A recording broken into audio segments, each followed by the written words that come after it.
জনাইছো হিমন্ত মন্ত্ৰীসভাৰ প্ৰথমখন কেবিনেট বৈঠকৰ প্ৰথমখন কেবিনেট বৈঠকৰ অন্তত মুখ্যমন্ত্ৰী হিমন্ত বিশ্ব শৰ্মাই কৰিছিল আগৰ মন্তব্য 1 আগষ্টৰ পৰা ৰেচন কাৰ্ড হিতাধিকাৰীয়ে ৰেচন লাভ কৰিব অৰুণোদয় আঁচনিৰ ধন লাভ কৰিব প্ৰতিগৰাকী হিতাধিকাৰীয়ে আৰু সৰকাৰি যে আসনি সৰকাৰি আসনি দৰিদ্ৰ যোগ্য হিতাধিকাৰী লাভ কৰব হিতাধিকাৰীক লৈ চলিব সমীক্ষা আৰু যোগ্য হিতাধিকাৰী প্ৰতিটো সৰকাৰি আসনিৰ ধন লাভ কৰিব কেৱল গুৰুত্বপূৰ্ণ ডাঙৰ ঘোষণা কৰিছে ৰাজ্যৰ মুখ্যমন্ত্ৰীগৰাকীয়ে সমস্যা জনাইছে বহুত বিগ ব্ৰেকিং এবত জনাইছো সৰকাৰি আসনি ৰেচনক লৈ ডাঙৰ খবৰ 1 আগষ্টৰ পৰা চেনি দাউল তেল সকলো লাভ কৰিব অৰুণোদয় হিতাধিকাৰীও লাভ কৰিব ধন 1 আগষ্টৰ পৰা চেনি দাইল চাউল নিমখ তেল সকলো লাভ কৰিব প্ৰতিগৰাকী হিতাধিকাৰীয়ে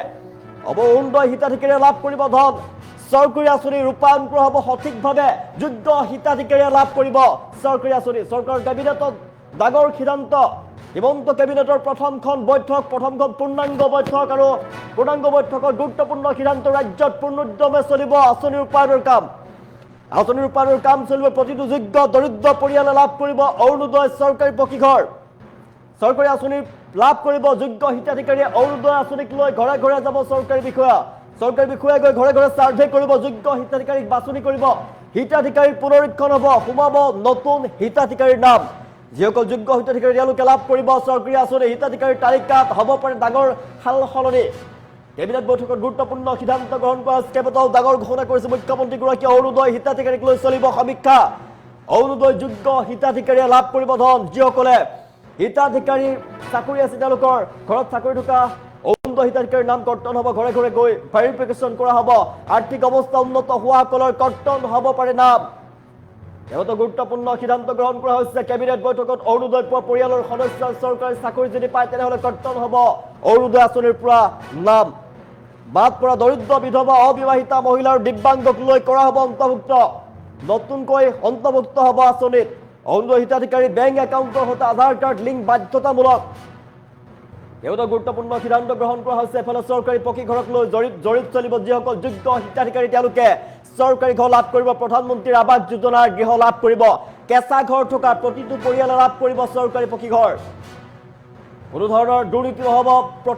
প্ৰতিটো দৰিদ্ৰ হিতাধিকাৰীয়ে লাভ কৰিব চৰকাৰী আঁচনি অৰুণোদয় আঁচনিক লৈ ঘৰে ঘৰে চৰকাৰী বিষয়া যাব সমীক্ষা চলিব যোগ্য হিতাধিকাৰীয়ে লাভ কৰিব চৰকাৰী আঁচনিৰ ধন প্ৰথমখন পূৰ্ণাংগ মন্ত্ৰীৰ আজি কেবিনেট বৈঠক আৰু সেই কেবিনেট বৈঠকতেই গুৰুত্বপূৰ্ণ সিদ্ধান্ত গ্ৰহণ কৰা হৈছে 1 আগষ্টৰ পৰা প্ৰতিগৰাকী ৰেচন কাৰ্ড হিতাধিকাৰীয়ে লাভ কৰিব চৰকাৰী যে সুলভ মূল্যৰ যি সামগ্ৰী সুলভ মূল্যৰ সামগ্ৰী লাভ কৰিব চাউল চেনি তেল সকলোবিলাক লাভ কৰিব হিতাধিকাৰীয়ে 1 আগষ্টৰ পৰা চেনি চাউল তেল সকলো লাভ কৰিব ৰেচন কাৰ্ড হিতাধিকাৰীয়ে অৰুণোদয় হিতাধিকাৰীয়েও লাভ কৰিব ধন সৰকাৰি আসনি ৰেশন কাৰ্ডক লৈ ডাঙৰ খবৰ গুৰুত্বপূৰ্ণ সিদ্ধান্ত গ্ৰহণ কৰা হৈছে কেবিনেট বৈঠকত 1 আগষ্টৰ পৰা পুনৰ লাভ কৰিব চেনি দাইল চাউল তেল সকলোবিলাক অৰুণোদয় হিতাধিকাৰীও ধন লাভ কৰিব আৰু চৰকাৰৰ কেবিনেটত ডাঙৰ সিদ্ধান্ত গ্ৰহণ কৰা হৈছে যিসকল যোগ্য হিতাধিকাৰী তেওঁলোকে ধন লাভ কৰিব যিসকল যোগ্য হিতাধিকাৰী তেওঁলোকে প্ৰতিটো আঁচনি চৰকাৰৰ লাভ কৰিব অযোগ্য হিতাধিকাৰীসকলৰ নাম কৰ্তন হ'ব পাৰে চৰকাৰৰ কেবিনেটত ডাঙৰ সিদ্ধান্ত গ্ৰহণ কৰা হৈছে 1 আগষ্টৰ পৰা পুনৰ লাভ কৰিব ৰেচন কাৰ্ড হিতাধিকাৰীয়ে ৰেচন লাভ কৰিব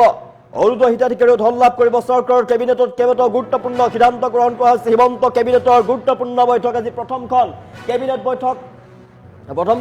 বৈঠকত কেইবাটাও গুৰুত্বপূৰ্ণ সিদ্ধান্ত গ্ৰহণ কৰা হৈছে কেবিনেট বৈঠকৰ অন্তত মুখ্যমন্ত্ৰীগৰাকীয়ে কৰিছে ডাঙৰ ঘোষণা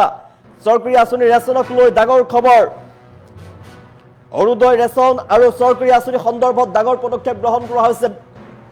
আৰু চৰকাৰৰ সাম্প্ৰতিক যিখন কেবিনেট বৈঠক অনুষ্ঠিত হ'ল সেই কেবিনেট বৈঠকত দৰিদ্ৰ আৰু আৰ্থিকভাৱে দুৰ্বল পৰিয়ালসমূহৰ কল্যাণৰ বাবে কেইবাটাও গুৰুত্বপূৰ্ণ সিদ্ধান্ত গ্ৰহণ কৰা হৈছে চৰকাৰী আঁচনিসমূহৰ স্বচ্ছ আৰু সঠিক ৰূপায়ণ নিশ্চিত কৰাৰ বাবে পদক্ষেপ গ্ৰহণ কৰা হৈছে 1 আগষ্টৰ পৰা ৰেচন ব্যৱস্থাত অধিক সুবিধা লাভ কৰিব যোগ্য হিতাধিকাৰীসকলে 1 আগষ্টৰ পৰা ৰেচন ব্যৱস্থাত চাউল চেনি খাদ্য তেল আদি অত্যাৱশ্যকীয় যি সামগ্ৰী আছে সামগ্ৰী লাভ কৰিব পুনৰ দৰিদ্ৰ পৰিয়ালসমূহৰ খাদ্য সুৰক্ষা অধিক শক্তিশালী কৰাৰ লক্ষ্যৰে ব্যৱস্থা গ্ৰহণ কৰা হৈছে অৰুণোদয় হিতাধিকাৰীয়ে নিয়মীয়া আৰ্থিক সাহায্য লাভ কৰিব অৰুণোদয় আঁচনিৰ অধীনত থকা হিতাধিকাৰী পৰিয়ালসমূহে পূৰ্বৰ দৰে চৰকাৰৰ পৰা আৰ্থিক সাহায্য লাভ কৰি থাকিব এই আঁচনিৰ জৰিয়তে হাজাৰ হাজাৰ দৰিদ্ৰ পৰিয়ালৰ জীৱন জীৱিকা কিছু পৰিমাণে সহজ হৈ পৰিছে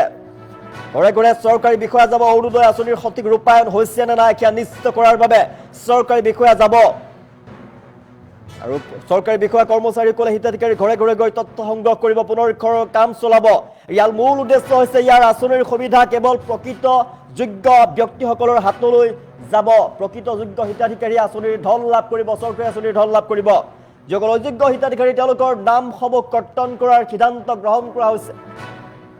হিতাধিকাৰীৰ তালিকাত হ'ব পুনৰীক্ষণ চৰকাৰে অৰুণোদয় আঁচনিৰ হিতাধিকাৰীৰ তালিকা পুনৰ পৰ্যালোচনা কৰাৰ সিদ্ধান্ত গ্ৰহণ কৰিছে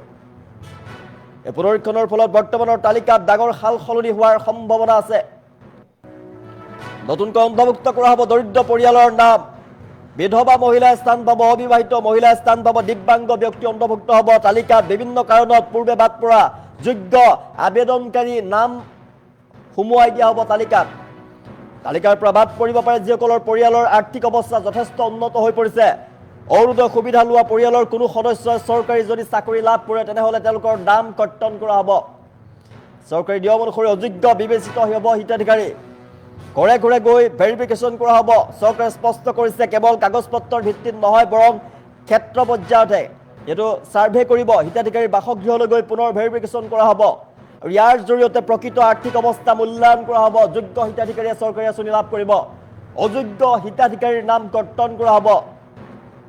আধাৰ বেংক একাউণ্ট সংযোগ কৰাটো বাধ্যতামূলক অৰুণোদয় আঁচনিৰ সুবিধা লাভ কৰি থাকিবলৈ হিতাধিকাৰীৰ বেংক একাউণ্টৰ সৈতে আধাৰ কাৰ্ড সংযোগ বাধ্যতামূলক কৰা হৈছে ইয়াৰ ফলত আৰ্থিক সাহায্য পোনপটীয়াকৈ হিতাধিকাৰীৰ একাউণ্টত জমা হ'ব জালিয়াতি ৰোধত সহায় হ'ব চৰকাৰী পকীঘৰ আঁচনিক লৈ বৃহৎ জৰীপ চলিব অৰুণোদয়ৰ লগতে চৰকাৰী গৃহ নিৰ্মাণ আঁচনিক লৈ ৰাজ্যজুৰি জৰীপ চলোৱা হ'ব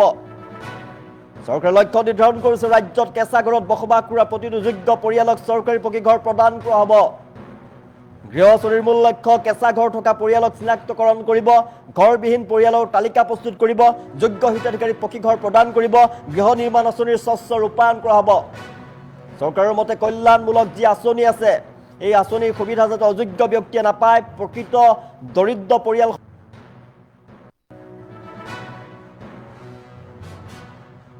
তাৰিখ 6 জুলাইত আমি পাতিব খুজিছোঁ আৰু 6 জুলাইৰ ভিতৰত বাজেট হ'লে 28-29 জুলাইত পাছ হৈ যাব 1 আগষ্টৰ পৰা সকলো চৰকাৰী আঁচনিৰ সুবিধা আগৰ দৰে অসমৰ ৰাইজে লাভ কৰিব পাৰিব আমাৰ ৰাজ্যৰ বহু কেইখন উন্নয়নমূলক আঁচনি এইকেইটা দিন আমাৰ বন্ধ হৈ আছে বা যিমান বাজেটত টকা আছিলে সিমানেদি মাত্ৰ কৰি থকা হৈছে তাৰ পৰিপ্ৰেক্ষিতত আমি 6 জুলাইত অসম বিধানসভাৰ বাজেট অধিৱেশন আমি আহ্বান কৰিছোঁ যাতে 1 আগষ্টৰ পৰা প্ৰতিটো চৰকাৰী আঁচনিৰ সুবিধা নিয়মীয়াভাৱে অসমৰ ৰাইজে পাব পাৰে এই অসুবিধাৰ কাৰণে যেহেতু বিভিন্ন বাতৰি কাকতত বেলেগ বেলেগ কৰি কথা ওলাই আছে আঁচনি বন্ধ কৰি দিলে অমুক কৰি দিলে মই সাংবাদিকসকলক অনুৰোধ কৰিম যে অকণমান ভেৰিফাই নকৰাকৈ এই ধৰণৰ নিউজ আমি দিয়াৰ প্ৰয়োজন নাই তাৰিখ 6 জুলাইত আমি পাতিব খুজিছোঁ আৰু 6 জুলাইৰ ভিতৰত বাজেট হ'লে 28-29 জুলাইত পাছ হৈ যাব 1 আগষ্টৰ পৰা সকলো চৰকাৰী আঁচনিৰ সুবিধা আগৰ দৰে অসমৰ ৰাইজে লাভ কৰিব পাৰিব আমাৰ ৰাজ্যৰ বহু কেইখন উন্নয়নমূলক আঁচনি এইকেইটা দিন আমাৰ বন্ধ হৈ আছে বা যিমান বাজেটত টকা আছিলে সিমানেদি মাত্ৰ কৰি থকা হৈছে তাৰ পৰিপ্ৰেক্ষিতত আমি 6 জুলাইত অসম বিধানসভাৰ বাজেট অধিৱেশন আমি আহ্বান কৰিছোঁ যাতে 1 আগষ্টৰ পৰা প্ৰতিটো চৰকাৰী আঁচনিৰ সুবিধা নিয়মীয়াভাৱে অসমৰ ৰাইজে পাব পাৰে এই অসুবিধাৰ কাৰণে যেহেতু বিভিন্ন বাতৰি কাকতত বেলেগ বেলেগ কৰি কথা ওলাই আছে আঁচনি বন্ধ কৰি দিলে অমুক কৰি দিলে মই সাংবাদিকসকলক অনুৰোধ কৰিম যে অকণমান ভেৰিফাই নকৰাকৈ এই ধৰণৰ নিউজ আমি দিয়াৰ প্ৰয়োজন নাই তাৰিখ 6 জুলাইত আমি পাতিব খুজিছোঁ আৰু 6 জুলাইৰ ভিতৰত বাজেট হ'লে 28-29 জুলাইত পাছ হৈ যাব 1 আগষ্টৰ পৰা সকলো চৰকাৰী আঁচনিৰ সুবিধা আগৰ দৰে অসমৰ ৰাইজে লাভ কৰিব পাৰিব আমাৰ ৰাজ্যৰ বহু কেইখন উন্নয়নমূলক আঁচনি এইকেইটা দিন আমাৰ বন্ধ হৈ আছে বা যিমান বাজেটত টকা আছিলে সিমানেদি মাত্ৰ কৰি থকা হৈছে তাৰ পৰিপ্ৰেক্ষিতত আমি 6 জুলাইত অসম বিধানসভাৰ বাজেট অধিৱেশন আমি আহ্বান কৰিছোঁ যাতে 1 আগষ্টৰ পৰা প্ৰতিটো চৰকাৰী আঁচনিৰ সুবিধা